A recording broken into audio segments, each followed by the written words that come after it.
if you look at today our life stages in Singapore, we top the world in terms of life expectancy.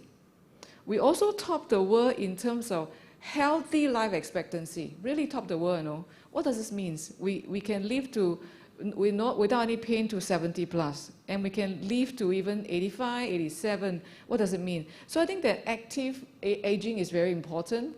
And learning doesn't mean that you always have to learn because you need to do a work, go for a job. And that's why I look at today, you look at newspaper, we have Silver Academy, we have C3A trying to roll out things because they are trying to see what are the latest applications that you can stay abreast of what's the latest app, what's the latest mobile phone, how can you use the latest technology to communicate. So I think we have to see lifelong learning as helping us to have an active life and then be a productive life, and the kind of skills we learn, we can volunteer to teach someone else. I think so I don't think we should see lifelong learning as a suffering. I think lifelong learning is an investment in ourselves as a kind of intangible asset. I just want to correct that first. Yeah, now to go back to talking about, I would like to go back to what I said earlier on about together with MENDAKI, we are super keen excited about how can we remove learning barriers. And earlier on talked about informational barriers, means people don't get the information they need. Therefore, they cannot make the information. They can't make the decision. So I think together with MENDAKI, we are going to push down a lot of the kind of job skills insights, the kind of signposting to say that, hey, do you know that in the next 1 to 3 years, as Moss Zaki say, what kind of green literacy you need to have? Basic one. What is let's say, decarbonization 101? I think we all need to know, what is the responsibility as a citizens in terms of our own carbon footprint? Do we know how much electricity we consume? Do we know how much thing are we buying responsibly? I think these are things that we need to know. So I thought the signposting, sharing with together in MENDAKI to push this information down to the community is key. So to overcome the kind of informational barrier, so everybody should be equally able to access all the necessary information about job and skills, job in demand, emerging jobs coming, and then kind of priority skills they need to invest in. So that's to overcome informational barrier. The second barrier I think we need to try to help overcome together is situational. If people don't have enough they need some financial support to go for causes, then where can we come from? So SSG is willing to put forth the kind of cost-free subsidies that we can put in place, and then we also have SkillsFuture credits that we give everybody 25 years and above $500. We just recently top up. I think these are the kind of try to remove the kind of situational barrier they have financially. They have. Then this position, what's this positional barrier is? They think they cannot do it, which I think that's very important. Where the SkillsFuture training advisory services, the kind of talking to skill ambassadors is very important, because when they come and talk to each other, the face-to-face, thinking about what can I do next? You think I can do it? I've never done this before. And that's where the advisory services or one-on-one is very important. So I think together with MENDAKI and SSG, we are trying to overcome the 3 lifelong learning barriers together. Yeah. Thank you so much. Sure. Just a quick note on some of the last questions we received. I think the volatility in the growth industries is important. It's a reality that we all need to have our own little crystal balls. And I think the information is quite readily available. MTI has its industry transformation roadmaps. There's a lot of research going on. What are the growth industries? And the thing we want to do is to jump onto those industries at the start, not at the end. We know that all industries have a life cycle. They rise, they peak, and then they come down again. We don't want to be a laggard. So that is, unfortunately, the reality of the future, and the reality of simply being a Singaporean, a small country. We can't fall back on anything. We just have to keep moving forward. So and a lot of that has to do with transferable skills. There may be new industries, but there are certain skills that we can transfer across industries. And Dr. Shamsuri, there's a good point about schools, primary schools. I think there's a need for a sea change in culture, in thinking, especially among parents and employers. Well, how would an employer view somebody who has no degree, no diploma, but he said that I did a lot of MOOCs. I know how to program. I can show you the app that I did. Would they hire this person? Would they pay him equally as a degree holder? I think there has to be some kind of a cultural change in the way we think about employment from the employer side. And also as schools, as a community, as parents, how do we let our kids learn transferable skills? If the education system will take some time to change, then we'd never underestimate the role of sports, board games, community activities, outdoors. So there are many ways to train our kids. But more importantly, I think it's a bigger cultural change. It's quite a pressing change that we need to look into. Thank you so much, Dr. Wu. Just one last comments from our online speakers before we end today's session. Mr. Samad and Ashikin, any last thoughts, please?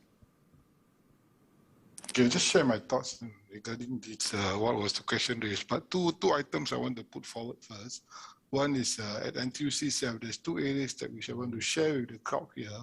One is about the youth. NTUC also has a youth wing that actually engages the youth from the schools and then trying to connect them to kind of new job areas and how they're trying to excite them. We call it the lead discovery.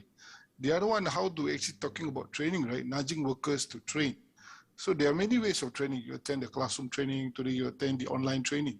What is unique moving forward, just started, is we call it at Hub, experiential learning. Giving a bite-sized kind of learning where at any point of your free time, you can just use 15 or 30 minutes to just get a quick update or new bite-sized skills learning where you can actually improve yourself. So for the worker to actually value add himself first, he has to ask, does he wants to do his own job the same way now compared to the future? As we can see, jobs has moved. Me, myself, as an individual, I used to be a man moving around with documents, with files. But today I move around with iPads. So high technology has changed. So if every individual worker, or I take myself as a leader, we have to be the role model example, identifying opportunities, lead by example, trying out the new job areas, learning the new skills, and then we can stand up in front of our fellow workers, explain to them, look, these skills will elevate you as an individual, as a worker, and your employer will have a resistance to actually release you, in fact, progress you up the ladder. The only stigma that we are facing now, following up from the earlier panel, we are still having challenges with employers that see workers that have the necessary skill sets, but without the academic qualification, and hence they doesn't want to pay that worker the job that is what he is able to do, just because he or she doesn't possess a degree. So on my takeaway note to everyone who is on site and hearing online, training is always there. But as an individual, we need to know what area we want to do. Then it will make our training more valuable, and we don't just finish clocking hours instead of training, but the train that we go, the courses that we learn, the knowledge that we enhance, it is not just clocking hours, but it enhances our value as an individual, as a worker, and then as a society. Thank you, Mr. Samad. Ashikin, last thoughts, please. So I have a thought about the job description. So even for myself, I don't really take it seriously. For me, it's just a basis for me to understand what kind of skills that I will need to bring into the table. So more importantly, is how this mutual trust exists between me and my the management. And secondly, about the question of how do we then engage the millennials, because now we have a shift in perspective of how we want to be valued as an employee. And again, I will point to the book called The Alliance. So I highly recommend the book because it also talks about this concept called the tour of duty. That's how you continuously engage your employees and empower them to have the kind of entrepreneurial mindset. You're not afraid to lose time because then you understand that the value that you bring with that mindset will push your organization forward. And then going back to the comment about lifelong learning, I also again, I believe in it. I feel that that's also a way that we can continue, we can be actively aging in our community. So the book called Ikigai is also another, it has a very valuable content about thinking how we can find meaning and benefits in life and ensure that we continuously find ways to grow. Thanks, Ashikin. Unfortunately, we have come to the end of today's dialogue session. We do not have enough time, but the questions that were posted online, we will collate these and we will send it to the respective speakers and panelists to answer. So not to worry of all unanswered questions. So with that, we'd like to extend our sincere thanks to SMS Zaki and our distinguished speakers, Dr. Wu and Dr. Gong, and our online panelists, Mr. Abdul Samad and Ms. Ashikin, for joining us online this afternoon. We'd like to take a quick picture. Just stay and just look at the camera and the video.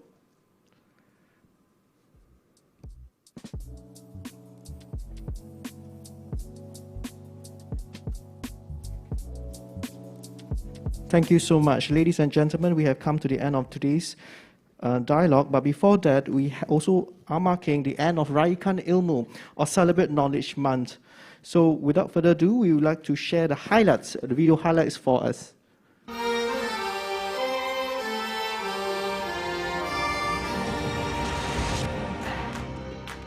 The Raikan Ilmu, which celebrates the spirit of lifelong learning, has been held annually in the month of October since 2019.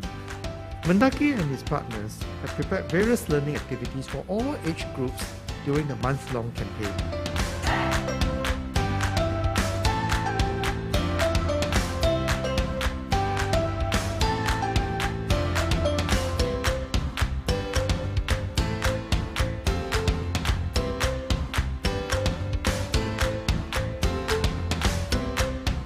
Sekarang nak tutup kan? Ini kasih belok sini nanti ini. Hah? Ilmu tu kalau kita bagi-bagi ke orang makin bertambah. Kita cuba abadikan masakan-masakan lama ni, insyaAllah untuk generasi akan datang.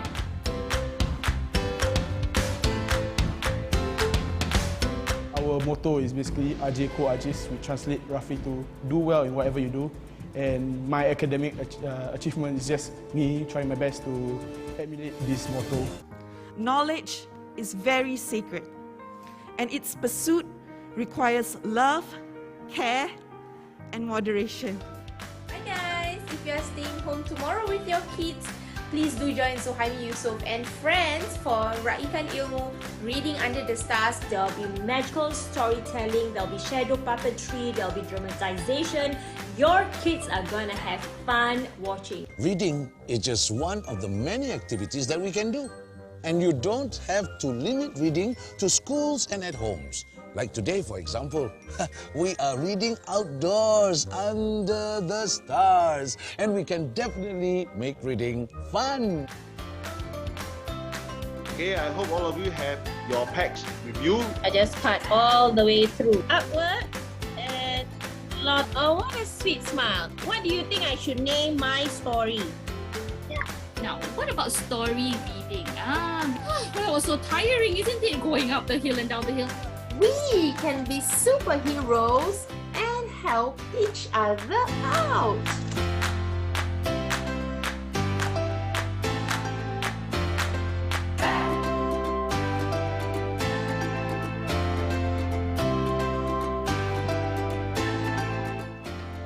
Okay, I put it this way. And you pull it through. And you see a number 8. There is space to bounce for ideas. Thank you MENDAKI and MEP Peter.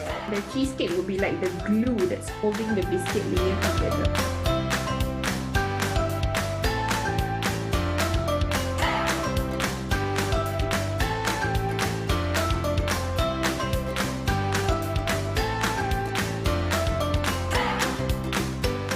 Yes, okay, hello everyone. If you parents, can you help them tie it? The top there. How does it help? You know, we are going to read a book together. The secret city. Whoa, kedua-duanya. Both. Well done. See you again. Jumpa lagi.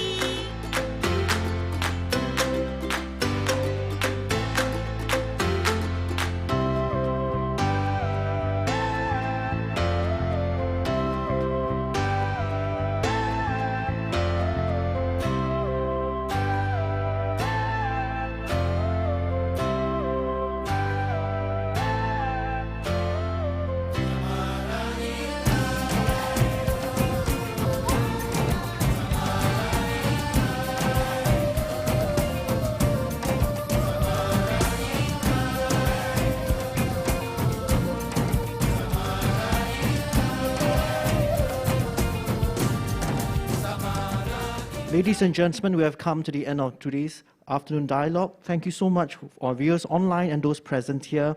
We hope to see you next year. Please remain seated while our guest of honor takes his leave. Mr. Mendaki.